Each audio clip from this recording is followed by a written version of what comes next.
আসসালামু আলাইকুম। রেহানাস ফ্যামিলি চ্যানেলে আপনাদের সবাইকে আরো একবার স্বাগত জানাচ্ছি।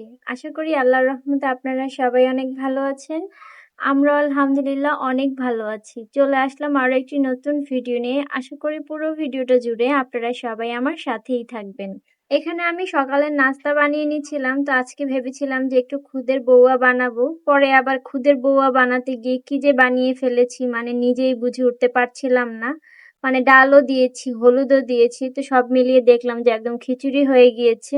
তো যাই হোক, কোনো ব্যাপার না, মানে একটা বানাতে চেয়েছিলাম আরেকটা হয়ে গেল।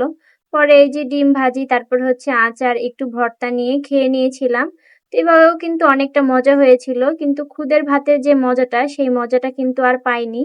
তারপরেই তো আমরা সকালবেলা গরু দেখতে গিয়েছিলাম। আসলে আমরা যারা দেখতে যাই তাদের এরকম সকালবেলা যাওয়াটাই ভালো, কারণ আমরা তো এমনিতেই দেখতে যাচ্ছি, কোনো কিছুর জন্য না। কারণ এই সময়টাতে অনেকটা ভিড় কম থাকে, তো এর জন্যই মূলত সকালবেলা যাওয়া। আর হুমায়রাকে নিয়ে যাওয়াতে আসলে বেশ ভালো হয়েছে, ও গরুগুলো দেখে অনেক বেশি খুশি হয়েছিল। এই গরুর হাটটা আমাদের আগের বাসার ওইখানে বসেছিল। আগে আমরা আমাদের বারান্দা থেকেই কিন্তু গরুর হাট দেখতে পারতাম, তারপর হচ্ছে গরুর জবাইও দেখতে পারতাম। কিন্তু এই বছর এগুলো কোনোটাই দেখা হবে না। এবার মনে হয় ছাদে উঠে দেখতে হবে। আবার ছাদে উঠলেও সেরকম ভালো করে দেখা যায় না, এটা নিয়ে বেশ আফসোস করছিলাম। পরে ভেবে নিয়েছি ভিডিও করে নিয়ে আসবে, সেটাই দেখে মনকে সান্ত্বনা দিব, এই আর কি। তো যাই হোক, বাসায় আসার সময় এই তো লিচু নিয়ে এসেছিলাম আর ডিম নিয়ে এসেছি। আপনারা আমার ভিডিওতে মনে হয় অনেক দেখছেন যে আমরা বাসায় অনেকবার লিচু নিয়ে এসেছি। আসলে লিচুটা সবাই এত পছন্দ করে, এর জন্যই মূলত অনেক বেশি নিয়ে আসা। তারপর এখানে আর কি দুপুরে রান্না করব, সেজন্য হচ্ছে সবকিছু কেটে ধুয়ে পরিষ্কার করে নিয়েছিলাম, আর এখন রান্নাটা বসিয়ে দিচ্ছি। রান্নাটা বসাতে বসাতে মনের দুঃখে আপনাদের সাথে কিছু কথা শেয়ার করেই ফেলি।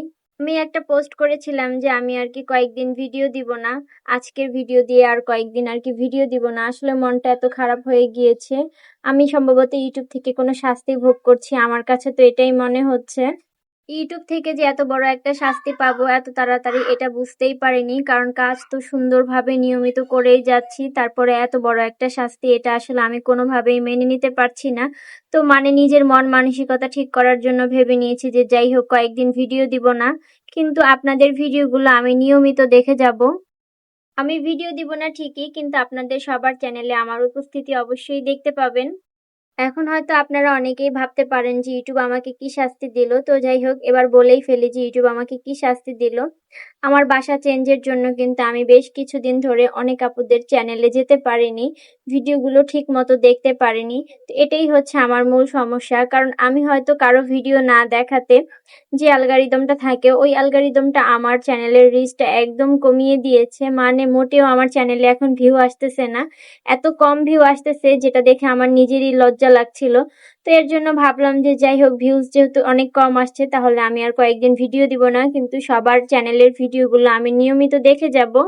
একটা ভিডিও বানাতে যে কি পরিমাণ কষ্ট হয়, ভিডিও যারা বানায় একমাত্র তারাই বুঝতে পারে। তো সেই ভিডিওতে যদি একটা আশানুরূপ ভিউ না আসে, তখন কিন্তু মনটা অনেক বেশি খারাপ হয়ে যায়।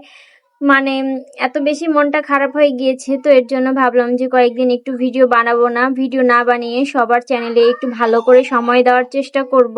আমি যে সবার চ্যানেলে সময় দেই না একেবারে তাও না, সবার চ্যানেলে আমি যথেষ্ট সময় দিচ্ছিলাম, কিন্তু গত কয়েকদিনে যে আমার একটা বড় বিশাল গ্যাপ পড়ে গিয়েছে, সেজন্য হচ্ছে ইউটিউব আমাকে এখন একটা বড় ধরনের শাস্তি দিয়ে দিল। তো এই শাস্তিটা আসলে কোনোভাবে মেনে নিতে পারছিলাম না, মনটা একদম বেশি খারাপ হয়ে গিয়েছে, সেজন্যই আর ভিডিও দিচ্ছি না। অনেকে অনেক ভালো ভালো কমেন্ট করে জানিয়েছেন, মানে পারিবারিক কোনো সমস্যা আছে কিনা সেটাও জিজ্ঞেস করেছেন। আসলে পারিবারিক কোনো সমস্যা নেই, মানে নিজেরই মন খারাপ, সেজন্যই দিতে ইচ্ছা করছে না। আচ্ছা যাই হোক, মন খারাপ করলে হবে না। আপনাদের সাথে এই যে এখন 100 টাকা করে আমরা কি কি জিনিসপত্র কিনেছি সেই সব জিনিসপত্রই শেয়ার করব।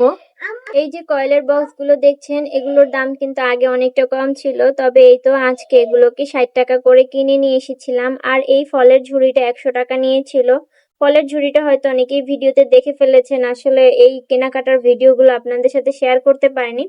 তারপরে এই তো এই যে আরএফএল এর চপিং বোর্ডটা ছিল, এটাও কিন্তু 100 টাকা দিয়েই কিনেছি। আপনারা হয়তো দাম শুনে হয় অনেকেই হাসবেন, কিন্তু সত্যি বলতে এগুলোকে আমরা 100 টাকা দিয়েই কিনেছিলাম।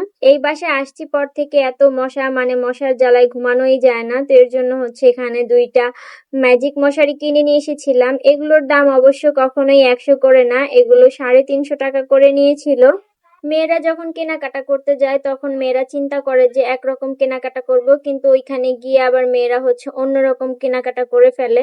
তো এগুলো হচ্ছে ওয়াল হ্যাঙ্গিং, মানে এখানে জিনিসপত্র রাখার জন্য, মানে এত কম দামে আমরা এত কিছু কিনে নিয়ে এসেছিলাম বাসার জন্য। এই যে 2টা চিরুনি কিনে নিয়ে এসেছি, তারপরে এই তো খাবার রাখার জন্য এগুলো কিনে নিয়ে এসেছি। এগুলো হয়তো আপনারা ভিডিওতে দেখে ফেলেছেন, আসলে মানে এই ভিডিওটা একদমই আমার শেয়ার করতে মনে ছিল না। তো এখন আর কি ভিডিও ডিলিট করতে গিয়ে দেখি যে এই ভিডিওটা রয়ে গিয়েছে, তাই ভাবলাম যে এগুলো আপনাদের সাথে শেয়ার করে ফেলি। তারপরে এই যে এখানে হচ্ছে ন্যাপথিলিন নিয়ে এসেছি, এটার যে কি কাজ সেটা আমি আপনাদের সাথে অন্য একদিন শেয়ার করব। কি বলবো, আজকে ভয়েস দিতে বসেছি, পাশের বাসার ছেলেপেলেরা এত চিল্লাপাল্লা করছে। একে তো মন খারাপ অবস্থায় ভয়েস দিচ্ছি, তার উপর আবার ওদের চিল্লাপাল্লা, মানে মেজাজটাই যেন আরো বেশি করে গরম হয়ে যাচ্ছিল। যাই হোক, এই যে এখানে 2টা বাটি কিনে নিয়ে এসেছিলাম, এই বাটিগুলো তো আপনাদের সাথে মানে খাবার বেড়ে শেয়ার করে ফেলেছি, কিন্তু এটার দাম শেয়ার করা হয়নি, তাই ভাবলাম যে আজকে এটার দাম বলে ফেলবো। আপনারা কি কেউ অনুমান করতে পারছেন যে এখানে কি বাটি কিনে নিয়ে এসেছি বা এগুলোর দাম কেমন? যাই হোক, আপনাদেরকে এত কষ্ট না দিয়ে, আপনাদের মাথায় এত চিন্তা না দিয়ে আমি নিজেই বলে ফেলি। এই বাটিগুলো মানে খাবার বেড়ে রাখার জন্য, মানে রেগুলার বাড়ার জন্যই নিয়ে এসেছিলাম। বাটিগুলো কিন্তু অনেক ভারী আর অনেক ভালো লাগছিল দেখতে, এর জন্যই আর কি কিনে নিয়ে এসেছি। তো এগুলোর প্রাইস হচ্ছে একটা 150 করে, মানে 2টা আমরা 300 টাকা দিয়ে কিনে নিয়ে এসেছিলাম। বাটিগুলো এখানে হচ্ছে ছোট দেখাচ্ছে, কিন্তু বাটিগুলো মাসাল্লাহ অনেক বড়ই আছে। তারপরে এই তো এখানে হচ্ছে দস্তরখানা নিয়ে এসেছিলাম একটা। তারপরে কিছু আর কি রেক্সিনের প্রয়োজন ছিল, সেগুলোও কিনে নিয়ে এসেছি। তবে এই রেক্সিন গুলো দেখে আমার শ্বশুরের একটু পছন্দ হয়নি, কারণ কালার গুলো একদমই বেশি উজ্জ্বল। উনি চেয়েছিলেন যে একটু হালকা কালারের মধ্যে হলে হয়তো ভালো হতো। এখন এই তো ফ্রিজে কিছু ফ্রোজেন করা খাবার আছে, তো ভাবলাম যে আজকে এগুলোকে বানিয়ে ফেলি। অনেক দিন হয়েছে আনা হয় না, আর এখন তো ফ্রিজটা একটু খালি করতে হবে, তো সেজন্যই আর কি মানে ফ্রিজের মধ্যে যেসব খাবার রাখা আছে সেগুলোকে নামিয়ে খেয়ে নিচ্ছিলাম। তো আজকে এই যেখানে পুরি নামিয়েছিলাম আমার শাশুড়ির জন্য ভাজবো। উনি আবার হচ্ছে মানে এখানে যে চিকেন গুলো দেয় সেগুলো খায় না। আর আমাদের জন্য এই তো চিকেন ললিপপ গুলো নিয়েছিলাম। এই খাবারগুলো আমার কাছে যে কি পরিমাণে সহজ লাগে, তবে সবকিছু ফ্রোজেন জিনিস কিন্তু একদমই ভালো লাগে না। ওনার জন্য তো পুরিটা ভেজে নিয়েছিলাম, আর এখন এই তো আমাদের জন্য ললিপপ গুলো ভেজে নিচ্ছিলাম। প্রথমে মানে এই ললিপপ গুলো এবারই প্রথমবার খাচ্ছিলাম, আগে কখনো খাইনি।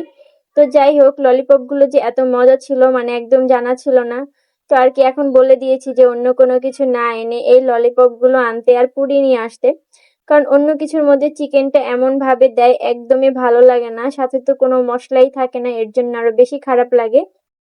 কিন্তু এই ললিপপ গুলো আমার কাছে এত ভালো লেগেছে, এটার মধ্যে কিন্তু মশলা ছিল যথেষ্ট পরিমাণে, মানে যেমনটা হওয়া উচিত। আর মানে ভাজার পর এত ক্রিস্পি ছিল অনেকটা সময় ধরে।